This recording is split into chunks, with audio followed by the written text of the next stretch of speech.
ప్రతి ఒక్కరూ ట్రాఫిక్ నియమాలు పాటిస్తూ వాహనాలు నడపాలని వరంగల్ ట్రాఫిక్ సిఐ రామకృష్ణ అన్నారు.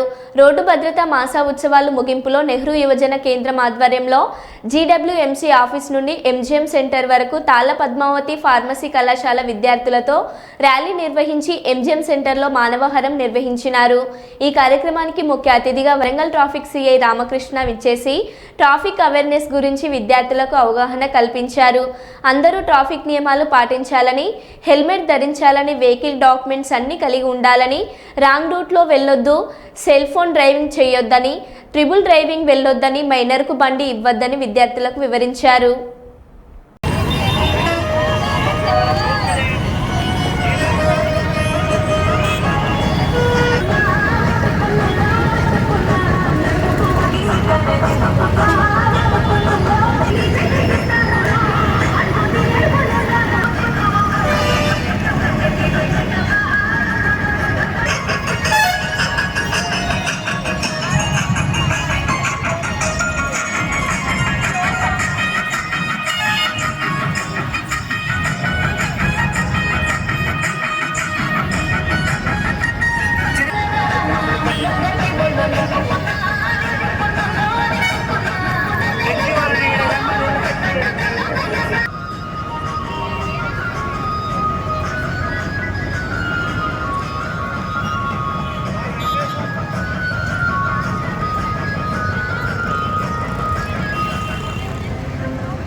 జాతీయ రోడ్డు భద్రతా మాసోత్సవం సందర్భంగా ఈరోజు మన తాళ్ళ పద్మావతి ఫార్మసీ కాలేజ్ ప్రిన్సిపల్ గారు మరియు ఎన్వైకే దేవిలాల్ గారు వీళ్ళ ఆధ్వర్యంలో మన ట్రాఫిక్ అవేర్నెస్ ప్రోగ్రాం నిర్వహించడం జరిగింది. దీని యొక్క ముఖ్య ఉద్దేశం ఏంటంటే ప్రతి ఒక్కరు కూడా రోడ్డు భద్రతా నియమాలు పాటిస్తూ సురక్షితంగా వాళ్ళ యొక్క ప్రయాణం అనేది ఉండాలని చెప్పి వాళ్ళ జర్నీ సురక్షితంగా ఉండి ఇంటికి క్షేమంగా చేరుకోవాలనే ఉద్దేశంతో ఈ యొక్క కార్యక్రమం నిర్వహించడం జరిగింది. రోడ్డు మీద ప్రతి ఒక్కరు కూడా 100% నుంచి 90% యాక్సిడెంట్ అన్నీ కూడా హెల్మెట్ లేకపోవడంలో జరుగుతున్నాయి.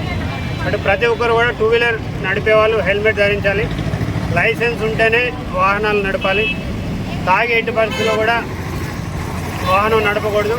తాగి నడపడం వల్ల రీసెంట్గా ఒక 3 days బ్యాక్ ఒకటి మేజర్ యాక్సిడెంట్ అయింది మన మామనూరులో.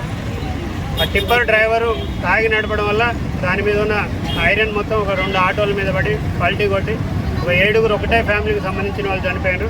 కాబట్టి ఎట్టి పరిస్థితుల్లో తాగడం అనేది మీకు సరదా కావచ్చు, కానీ తాగి వాహనం నడపడం వల్ల ఒక కుటుంబం నుంచి ఒక 10, 20, 100 కుటుంబాలు కూడా రోడ్డు మీద పడే ప్రమాదం ఉంది.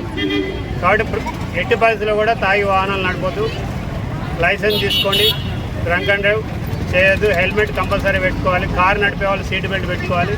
మైనర్లకి వాహనాలు ఎట్టి పరిస్థితులు ఇవ్వద్దు. మైనర్లు వాహనాలు ఇస్తే మైనర్లతో పాటు వాళ్ళ యొక్క పేరెంట్స్ కూడా వాళ్ళతో పాటు జైలుకు పోవాల్సిన పరిస్థితి ఉంటుంది. కాబట్టి ప్రతి ఒక్కరు కూడా ఈ రోడ్డు భద్రతా మాసోత్సవంలో కొంత అవేర్నెస్ కలిగించుకొని రోడ్డు భద్రతా నియమాలు, ట్రాఫిక్ నియమాలు పాటిస్తూ క్షేమంగా అందరూ కూడా ఇంటికి చేరుకోవాలని చెప్పి వారికి మనం